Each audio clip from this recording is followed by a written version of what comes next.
The European colonization of the Americas in the 16th century and the scramble for Africa in the 19th century represent two major episodes of exploitation in history. Both were driven by European powers' desire for resources and strategic territorial control, often justified by a belief in cultural superiority. However, the methods, impacts, and historical contexts varied significantly. European colonization of the Americas, 16th century. European colonization of the Americas began in the late 15th century, sparked by the Age of Discovery. Explorers like Christopher Columbus paved the way for an era of exploration, leading to the eventual colonization of vast territories by powers such as Spain, Portugal, Britain, and France. This era was characterized by violent conquests, as European settlers established control over indigenous populations. The Spanish conquistadors, for instance, decimated great civilizations like the Aztecs and the Incas through a combination of military force, disease, and manipulation. Following these conquests, the Europeans imposed systems of forced labor on the surviving indigenous populations.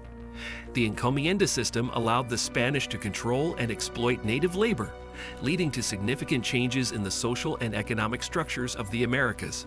Cultural and religious justifications. Europeans often justified their colonization of the Americas through a mix of religious and cultural beliefs.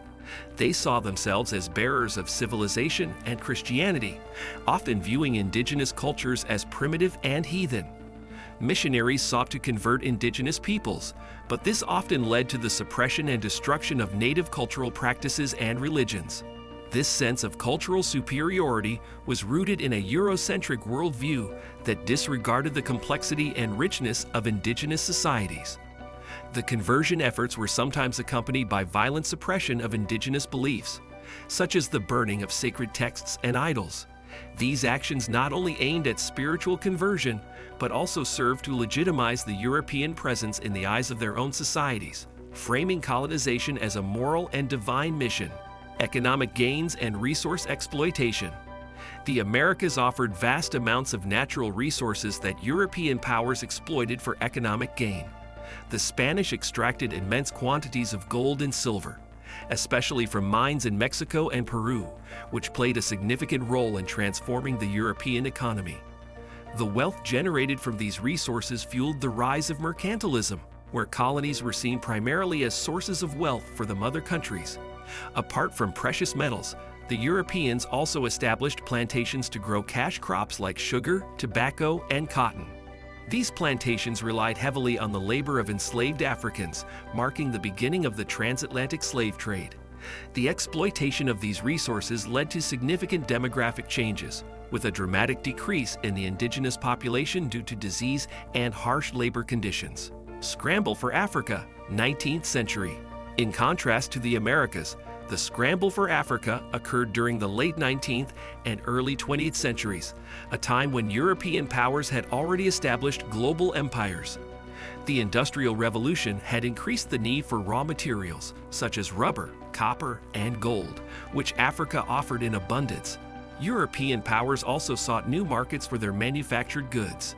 This period saw a race among European nations to claim African territories, often without regard for the existing political and social structures on the continent. By 1914, about 90% of Africa was under European control, a stark increase from only 10% in the 1870s. Unlike in the Americas, where European settlers often sought to build new societies, colonization in Africa was more about extracting resources and establishing spheres of influence.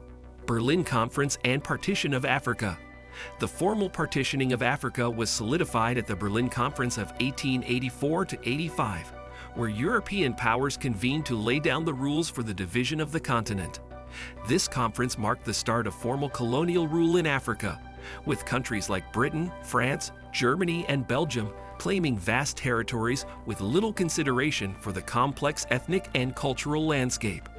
The Berlin Conference essentially divided Africa among European powers without African consent, establishing artificial borders that disregarded existing ethnic and cultural boundaries. These arbitrary borders sowed seeds of future conflicts by grouping together diverse communities and splitting others. This division laid the foundation for future political instability in Africa, as the newly established colonial states often encompassed conflicting groups. Exploitation and brutality. The exploitation of Africa's resources was often brutal and carried out with little regard for the well-being of the local population. One of the most notorious examples was King Leopold II of Belgium's control over the Congo Free State. Under Leopold's rule, the local population was subjected to forced labor, violence, and mass atrocities to extract rubber and other resources, leading to millions of deaths. European colonizers imposed systems of forced labor, taxation, and land expropriation across the continent. In many cases, traditional livelihoods were disrupted, leading to widespread poverty and social disintegration. The extraction of resources was conducted with little reinvestment in the colonies, creating economies that were heavily dependent on the export of raw materials and vulnerable to global market fluctuations.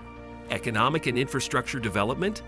While colonization brought some infrastructure developments like railroads, ports, and telecommunication networks, these were primarily designed to facilitate resource extraction rather than to benefit the local population. In the Americas, European settlers built cities and developed agricultural and mining operations, often bringing in European settlers to establish a new societal order. However, in Africa, the infrastructure was designed to connect mines, plantations, and ports, allowing for the efficient transportation of raw materials to Europe. Little effort was made to develop industries that could benefit the local economy or improve the quality of life for Africans. The focus was on exploiting resources rather than fostering sustainable economic development, which left many African economies underdeveloped and reliant on a few export commodities. Resistance and independence movements. Both continents saw resistance against European colonization. In the Americas, indigenous populations and African slaves often rebelled against European rule, employing tactics ranging from outright warfare to subtle forms of resistance such as cultural preservation and sabotage. In Africa, various groups resisted colonization, including the Zulu Kingdom in South Africa and the Ashanti Empire in West Africa. Despite these efforts, European military technology and tactics often overwhelmed these resistance movements. However, in the 20th century, African independence movements gained momentum, leading to the eventual decolonization of the continent in the mid-20th century. The struggles for independence were often long and bloody, leaving deep scars that continue to affect post-colonial states. Long-term impacts. The legacies of colonization in both the Americas and Africa have been profound and enduring. In the Americas, colonization led to the widespread displacement and marginalization of indigenous populations. Many of the social structures established during colonization, such as land ownership patterns and racial hierarchies, continue to influence contemporary societies in the Americas. In Africa, colonial borders drawn by Europeans disregarded ethnic and cultural boundaries, contributing to ongoing conflicts and challenges in nation building. Post-independence, African states inherited political and economic systems designed for exploitation rather than self-sufficiency, leading to struggles with poverty, corruption, and instability. While some countries have made significant strides, the shadow of colonization remains a complex part of both continents' histories. That's all for today's video. If you enjoyed this deep dive into the European colonization of the Americas and the scramble for Africa, don't forget to give this video a thumbs up and make sure to subscribe to our channel and hit that notification bell so you never miss out. Thanks for watching and see you in the next video.